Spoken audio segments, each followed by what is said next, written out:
ny mofinaina isan'andro atolotry ny mpitandrina rakotina valina maoly.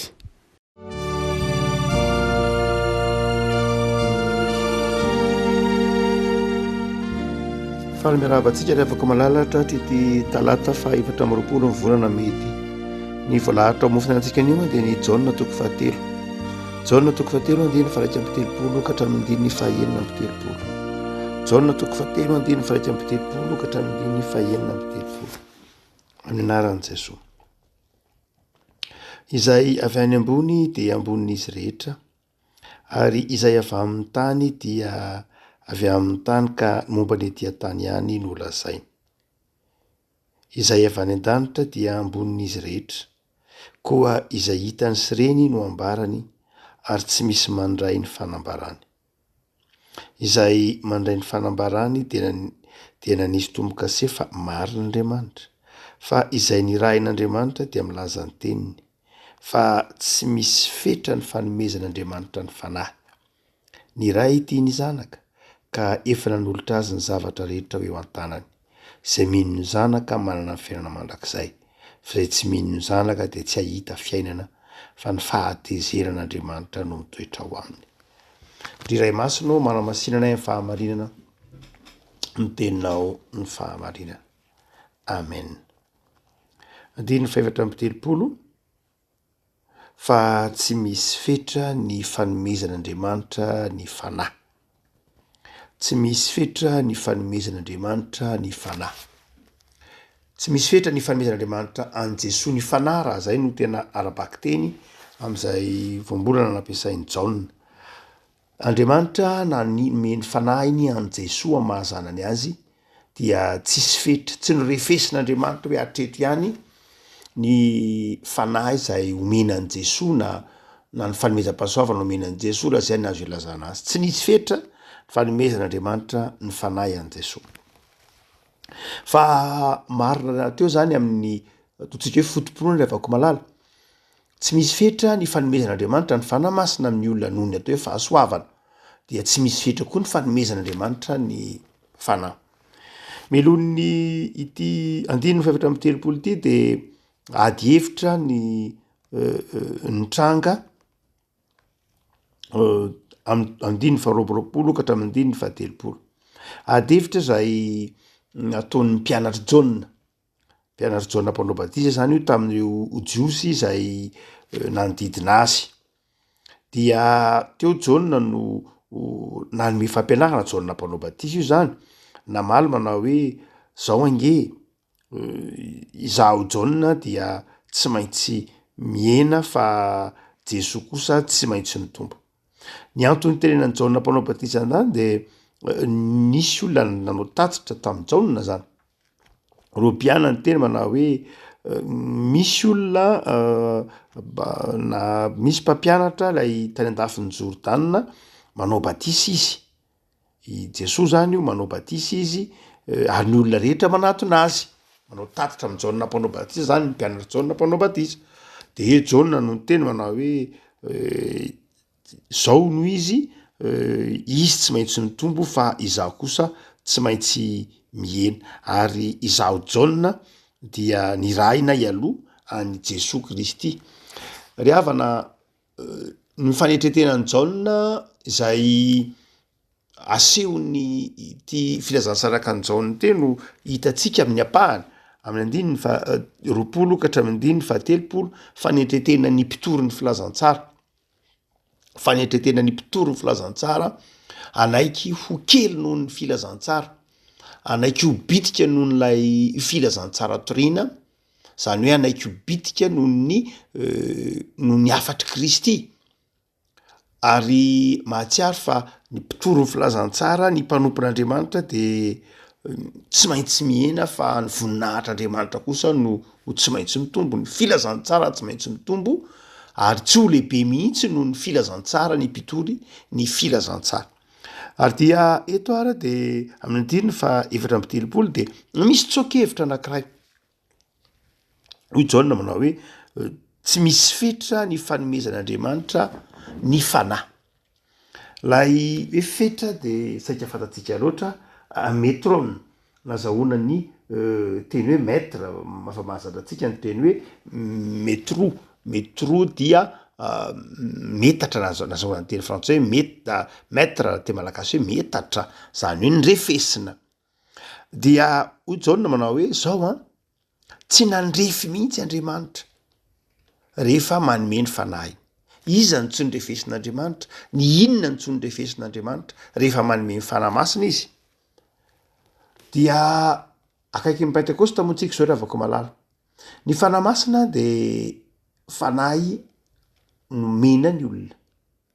Fanahy nomena ny olona ho famantarana ny mahazanak'Andriamanitra azy.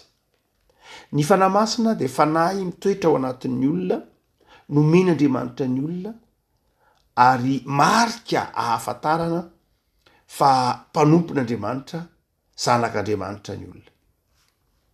Dia hoy Jaona eto hoe tsy misy fetra, tsy nandrefy mihitsy Andriamanitra rehefa nanome ny fanahy. Farafahakeliny de zavatra roa na telo no hevitry ty teny ity na azo akana fampahirezana ao atsika amin'ity andininy ity.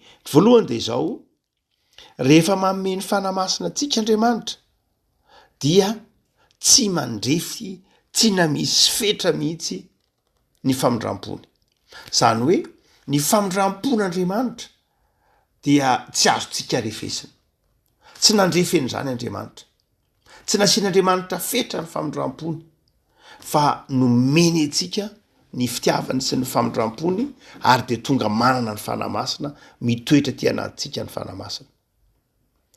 Raha ohatra ka tsy eo ny famindram-pon'Andriamanitra dia tsy ho afaka mijoro eo aminy akory isika tahaka an'izay nitranga tany amin'ny testamenta taloha, satria mpanota. Ary dia io tenin'ny Jaona manao hoe ny fahatezerin'Andriamanitra no mitoetra amin'ny mpanota. Fa tsy nandrefy mihitsy Andriamanitra, tsy namatra mihitsy Andriamanitra, tsy nanao kajy Andriamanitra hoe atreto ihany ny amindrako fo, atreto ihany amin'ny fitoerana ohatr'izao ihany aho mamindra fo, amin'ny olona ohatr'izao ihany aho mamindra fo. Fa zao nataon'Andriamanitra tamin'ny zavaboary, tamin'ny olona rehetra ny famindram-pony, de nanjary afaka mianka sy mandray zany fanahy masina zany izao tontolo zao sy ny mpino. Rehavako io famindram-pon'Andriamanitra io no fitenenany soratra masina hoe tsy mahalany ritra antsika. Io famindram-pon'Andriamanitra io no mahatonga ny masoandro miposaka ho an'ny ratsy fanahy sy ny tsara fanahy. Io famindram-pon'Andriamanitra io no mbola mahatoy zao atsika. Satria ny famindram-pon'Andriamanitra noho ny amin'ny Jesosy Kristy mpamonjy, zay nitsatoka tety amin'ny hazo fijaliany, tety amin'ny tany ny hazo fijaliany, de manjary mitoetra ety ambonin'ny tany ny famindram-pon'Andriamanitra, de tsy nanisy fetra mihitsy ny famindram-pony Andriamanitra, de izao tsy misy fetra koa.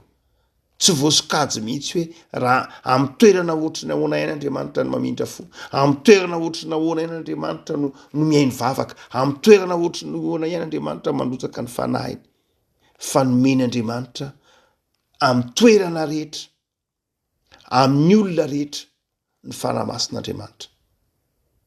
Zava-dehibe zany rehavako malala ny hoe ny tokony ho tsapakitsika amin'izao Pentekosta zao rehavako malala de ny hoe mandray ny fanahy masina isika voalohany indrindra noho zany famindram-pon'Andriamanitra izany.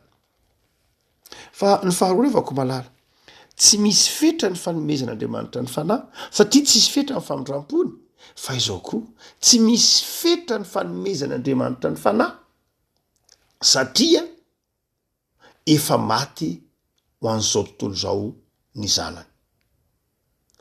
Ny testamenta taloha de manazava fa sokajon'olona vitsivitsy ihany no mbola nandray ny fanahy masina, tahaka ny mpaminany, ny mpisorona, ny mpanjaka, izay olona atao hoe hitarika na anelanelana ny olona amin'Andriamanitra no nomena ny fanahy masina. Zany hoe ny olona afaka hitodika amin'Andriamanitra sady afaka mitodika amin'ny olona, de ny fanahy masina no toy ny manelanelana azy amin'Andriamanitra. Fa ny testamenta vaovao kosa de nanazava rehefa nitsangana tamin'ny maty Jesosy, rehefa nombona tamin'ny hazo fijaliany Jesosy, nitsangana tamin'ny maty Jesosy, de niova ny tantara. inona lay ny ova? Ny olona rehetra de afaka manatona an'Andriamanitra. Ny olona rehetra de vita fihavanana amin'Andriamanitra noho ny am' Jesosy. Dia lasa tsy misy fetra ny fanomezan'Andriamanitra ny fanahy. Tsy nisy fetra le fanomezan'Andriamanitra ny fanahy noho ny am' Jesosy ry havako. Noho ny am'lay famonjena nataon'i Jesosy tao amin'ny hazo fijaliana. De lasa tsisy fetra tsony. Izay rehetra nandray zany an' Jesosy tompo sy mpamonjy. De izao manana ny fanahy masina izy. Nandray ny fanahy masina izy. Safidy zany no andray ny fanahy masina satria tsisy fetra itsony izy. De ny olona am'izay no misafidy na andray na tsy andray ny fanahy masina izy. Ny hoe misafidy ny fomba isafidianan'ny olona na andray na tsy andray ny fanahy masina izy de ny 9:30 zay mino ny zanaka no mahana fiainana mandrakizay. Zany hoe zay mino ny zanaka no mahana fanahy masina. Ny safidy zany de izao, mino sa tsy mino an' Jesosy. Tsy ny hoe mandray sa tsy mandray ny fanahy masina, fa ny fanaisana ny fanahy masina de ateraky ny finoanao an' Jesosy tompo sy mpamonjy izay rehetra mino ny fanahy masina. De izao misafidy izay mino ny famelan-keloko nataon'i Jesosy de misafidy handray ny fanahy masina. No zany de izao lasa tsisy fetra zany. Tsy misy fetra fa ho an'izay rehetra mino misafidy ny ino ny famelan-keloka ny famondram-pon'Andriamanitra ao am' Jesosy Kristy tompo ny fanahy masina. Ny olana kely mantsy afaka malala de izao noho ny ataontsika hoe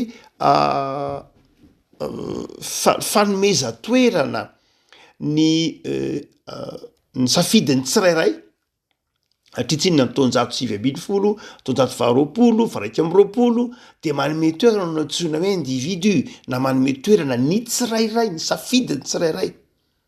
Ary manome toerana mihitsy ilay atao hoe olombelona manana safidy malalaka.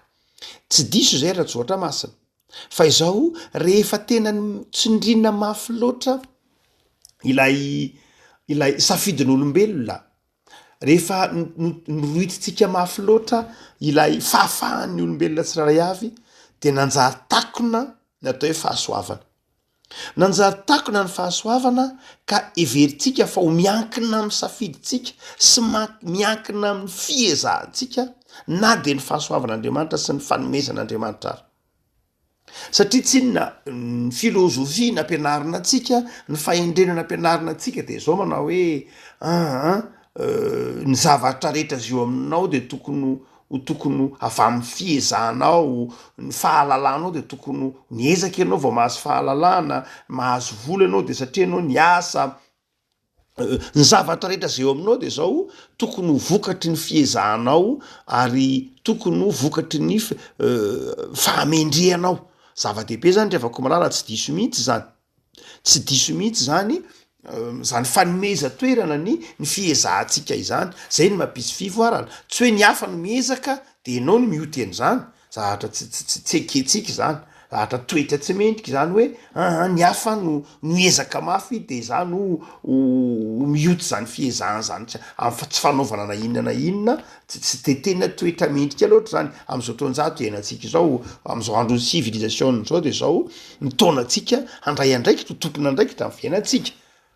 Zay ny fitsokan'ny ny fanampianarana ny tezanany atsika ny taonjato taona farany de manome andraikitra ny tsirairay avy mihitsy hoe tompona andraikitra ny fiainanao ianao, raha isao tanana ny fiainanao, raha mibebaka ianao dia hamarinina, raha miezaka ianao, miasa ianao de mandroso ny fiainanao. Saingy zao rehefa malala, rehefa tena notsindrina mafy loatra izay de manjary adino lay fahasoavana. Manjary adino lay fahasoavana ka na lay tanana mitsotra andray zavatra maimay foana ara de tsy manaiky itsony. Lasa tsy tia mandray zavatra maimay-poana ny olona. Marina loatra fa ratsy ny toetsaina zatra tolorana. Fa eto ny resaka de fahasoavana. Rehefa tena voataiza amin'ny voatsindry mafy loatra ao anatin'ny toe-pon'ny olona ny hoe ny fiezahanao ny mampijoro anao ny mahainao anao. Zay natsoina hoe olombanina de manjary natramin'ny fanomeza-pahasoavana men'Andriamanitra azy avy ara dia no heverino ho fiezahana. Hany ka manjary tsy eken'ny olona mihitsy ny hoe ny famonjena de maimay-poana, ny fanahy masina de maimay-poana.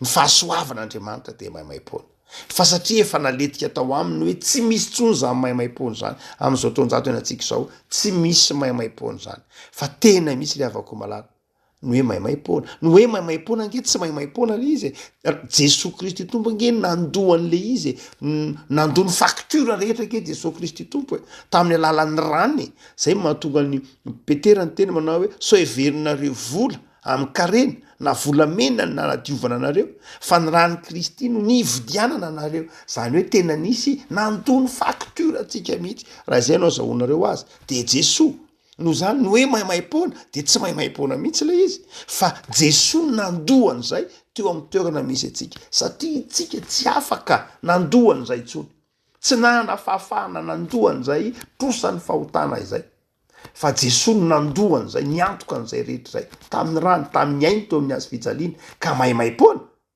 amin'ny lafiny hoe satria Jesosy no nandoa azy fa tsy hoe no afahana maimaimpona mihitsy isika tsy maimaimpona mihitsy ny nanadiovana antsika ho madio tsy maimaimpona mihitsy ny natonga antsika ho tafiditra amin'ny fiainana mandrakizay fa nisy nandoa nisy niantoka isika de Jesosy ary dia izay no mahatonga ny Jaona eto miteny hoe noho io Jesosy io de zao lasa tsy nisy fetra ny fanomezan'Andriamanitra ny fanahy zany hoe nanjary afaka mandray zany fanamasina zany sika miaina miaraka am'zany fanamasina zany tsika noho ny finoatsika an' Jesosy fa ny fahatelo ho ihany Jaona manao hoe tsy misy fetra ny fanomezan'Andriamanitra satria lo mamindra fo Andriamanitra mazava iny fa satria nomen'Andriamanitra an Jesosy atsika koa Jesosy de nanjary tsy nisy fetra itsony tsy niankina amin'ny toetra atsika manokana itsony fa ny fahatelo lehibe de zao tsy misy fetra koa ny fanomezan'Andriamanitra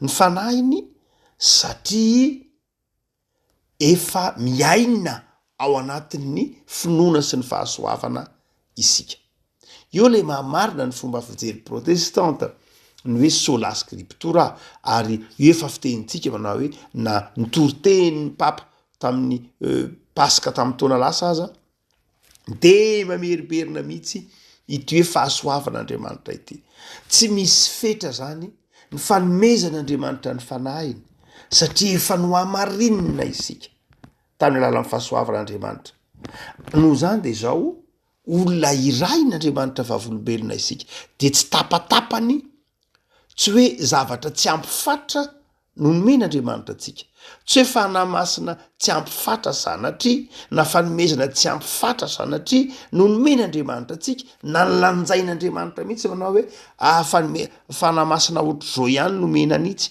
na fanamasina tahak'zao ihany na fanomezam-pahasoavana tahak'zao tsy nanisy fatr'Andriamanitra fa ny fatra de zao ny famondram-pon'Andriamanitra satria no hamarin'Andriamanitra isika de fanahy feno no ato anatintsika so mantsy ny avako malala ny filazantsara masina araka anjaona dia nosoratana ny filazantsara araka ny Jaona moa ny farany amin'ny filazantsara rehetra na ny fitarana ny botanazy dia efa somary nitsoka ihany ny fampianaran'ny diso isan-karazany efa nanomboka nanarangarana ny fampianarana ntsony hoe gnosticisme ny fampianarana ntsony hoe gnosticisme zay nanome toerana ntsony hoe gnose ny gnose tam'izany fotoan'izany taonjato faharoa marina fahalokeliny zay ny filanjaraky ny Jaona no soratana saingy efa nanomboka ny potra vokatry ny fifaneraseran'ny filozofia grika romanina tamin'ny vana kristianina zay nanome toerana ntsony hoe gnose nazahona te ohatra hoe diagnostika fahalalana de hoe gnose de fahalalana dia io gnose na gnosisme teny grika dia ny hevitra zany teo anatin'ny ireo fampianarana ataontsika hoe gnosticiste zany reo fampianarana reo gnostika zany ny marimarina kokoa dia nanazava fa arakaraky ny fahalalan'ny olona an'Andriamanitra arakaraky ny fahatakaran'ny olona an'Andriamanitra no mahatonga ny fahasoavana eo aminy zany hoe ny fiezahan'ny olona hamantatra an'Andriamanitra ny fiezahan'ny olona hiezaka mantatra an'Andriamanitra izay zava-miafina mahatonga mampiariary mahatonga ny olona miamitombo amin'ny fahalalana zany hoe misy fepetra zany lazay anazy io lazana azy ny fepetra de zao mahafoy tena ny olona mandalina an'andriamanitra. Ny gnostisisme zay anankiray marina loatra fa ohatra makindromanina toko favalo sika de mahita voambolona gnostika be deabe na am'ty joniny ty koa de mahita voambolona gnostika be deabe antsika. Fa izao amin'ny fampianarana gnostika dia Andriamanitra dia tahaka ny olombelona dia pitika Andriamanitra. Zany hoe misy Andriamanitra be deabe zay ny maha-gnostisisme azy. Dia misy pitika Andriamanitra ao anatin'ny olona. Misy silak'Andriamanitra. Zany hoe Andriamanitra zany fanahy anankiray ngezabe dia nanimbinana kely ny olona tsiraray avy dia misy fanahan'Andriamanitra, misy pitika Andriamanitra ao anatin'ny olona, zany hoe sombin'Andriamanitra ao anatin'ny olona, sombin'ny fanahan'Andriamanitra ao anatin'ny olona. Zay ny fampianarana gnostisista. Gnostika dia io sombin'ny fanahy io sombina fanahy ao anatin'ny olombelona io izay nomen'Andriamanitra dia io no mietsara arakaraky ny fahalalan'ny olona n'Andriamanitra.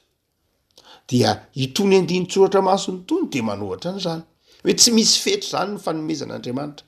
Tsy hoe misy olona nomen'Andriamanitra sombim-panahy lehibebe de misy nomen'Andriamanitra sombim-panahy kely, misy pitika Andriamanitra ngeza be ny ao aminy ary misy pitika Andriamanitra goavana be ny ao anatiny. Fa zay nomen'Andriamanitra ny mpino de fanahy masina.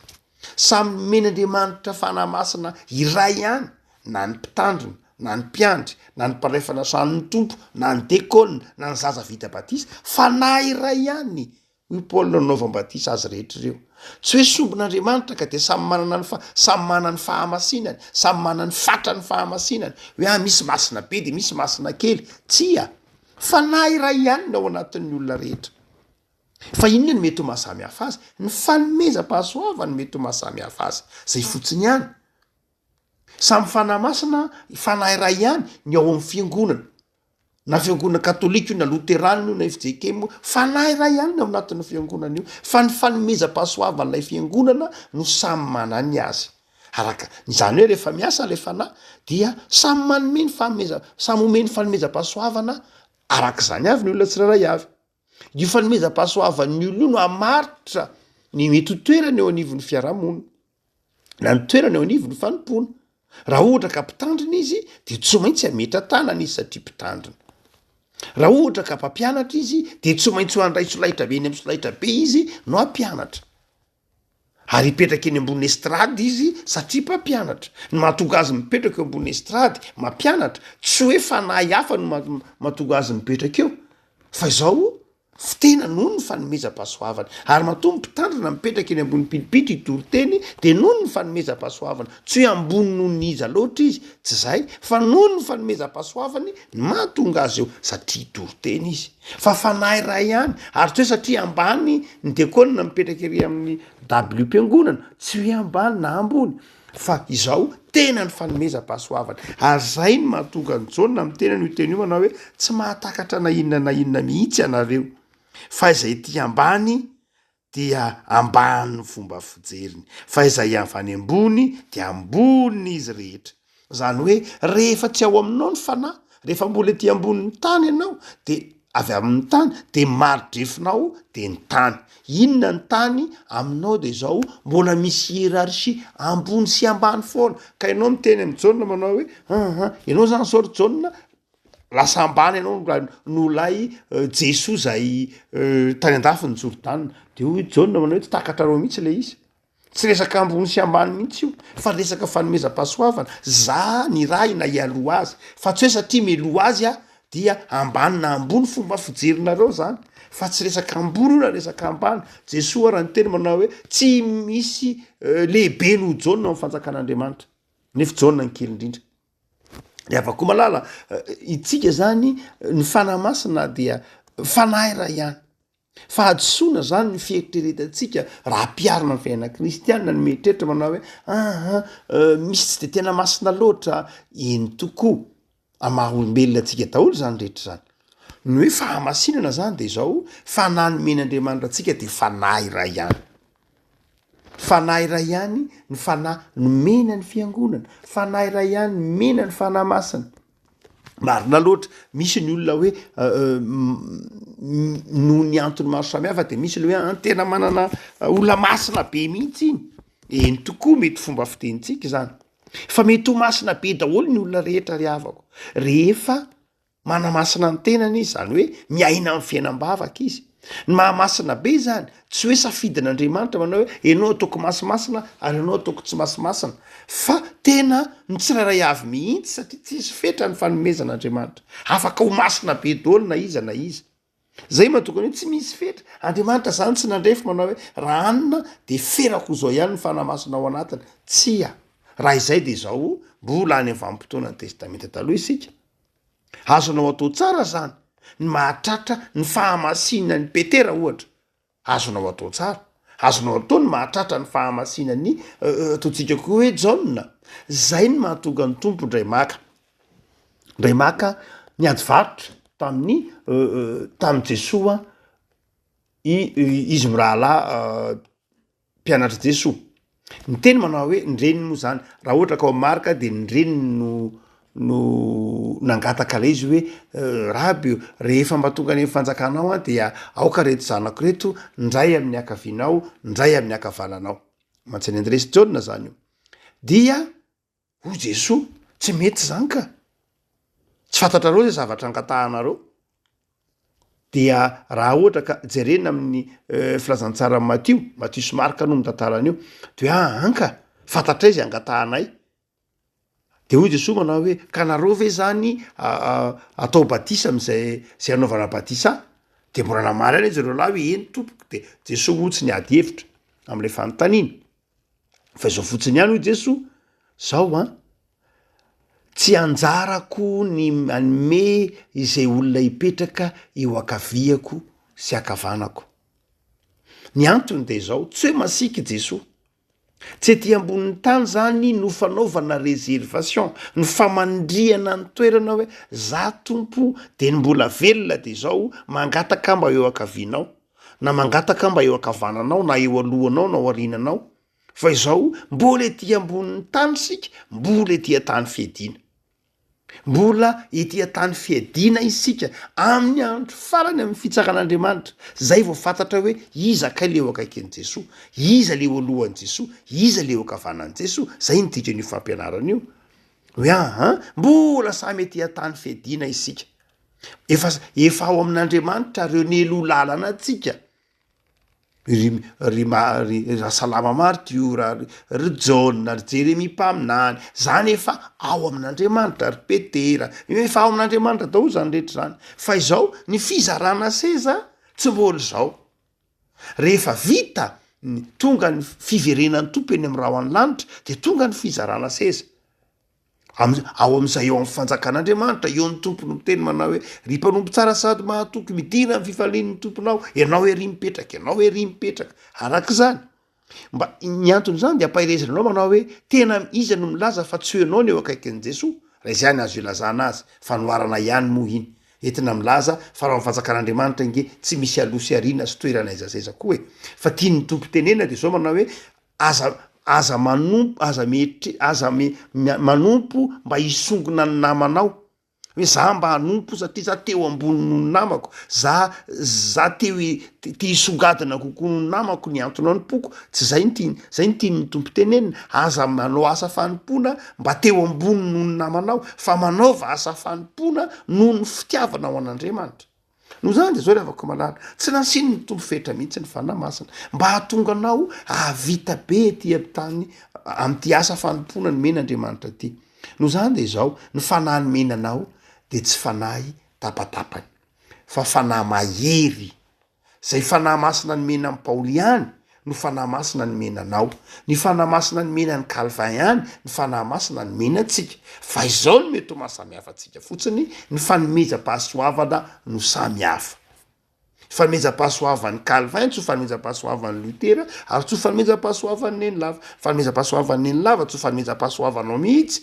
fanomezam-pahasoavanao tsy fanomezam-pahasoavan'ny olona akaiky anao fa ny fanahy masina de zao iray ihany tsy nanisy fetra mihitsy Andriamanitra satria Jesoa efa maty ny solo atsika satria ny famindram-pon'Andriamanitra miatraika amin'ny zava-boary manontolo ary satria efa no hamarinina isika de zao tsy nasian'Andriamanitra fetra ny fanomezana ny fanahy masina inona zany no lasan'ny tompo aminao ny finoana fa tianao izy, ny finoana fa vovelany ilikao, ny finoana fa manana an' Jesosy ianao de aza misalasala ry avako marara, aza manaiky vin'lay ratsy hoe ianao tsy manana fanamasina, tsy tena masina tsara ianao ka dia tsy mahavita ininina, tsia teny efa ao anatinao ny fanamasin'Andriamanitra, efa nomenanao zany de matoky, ataovy amin'ny fanompona ataovy amin'ny fifaliana ny fanompona, ataovy amin'ny fahatokinan'Andriamanitra za rehetra atao de matoky fa lavelany ny ilikao ary natao andresy ianao fa tsy misy fetra ny fanomezan'Andriamanitra ny fanahiny.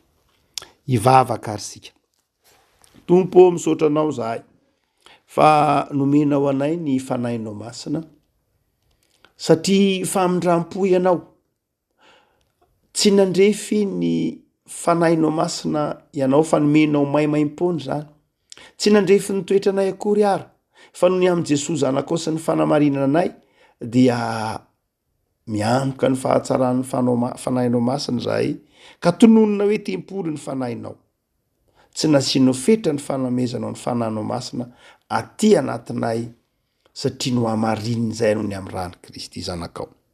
Tompo, aza avela ampalahelo ny fanahinao masina ty anatinay zahay, zay nanaovana tombo-kase anay ka hanonana anay hoe zanakao sady zany raha teo zahay. Ny fanahinao masina dia mitondra fanomezam-pahasoavana aty anatinay ka asainay mijoro vavolombelon'ny fitiavanao. Zahay tsy maintsy mihena fa ianao Andriamanitra sy ny asan'ny fanahinao kosa tsy maintsy mitombo. Ampianaro anetry teny zay Tompo, ampianaro anaiky ny baiko ny fanahy sy ny bitsiky ny fanahy aty anatinay manakaiky ny Pentekosta.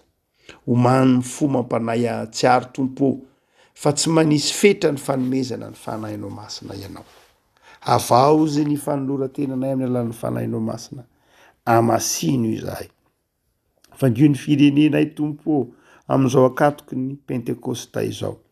Vangio ny vahoaka malagasy, vangio ny kristianina tsirairay avy, ataovy miona aminao amin'ity Pentekosta ity. Sasao madio zahay hitoeran'ny fanahinao masina. Amy anaranao Jesosy. Amen.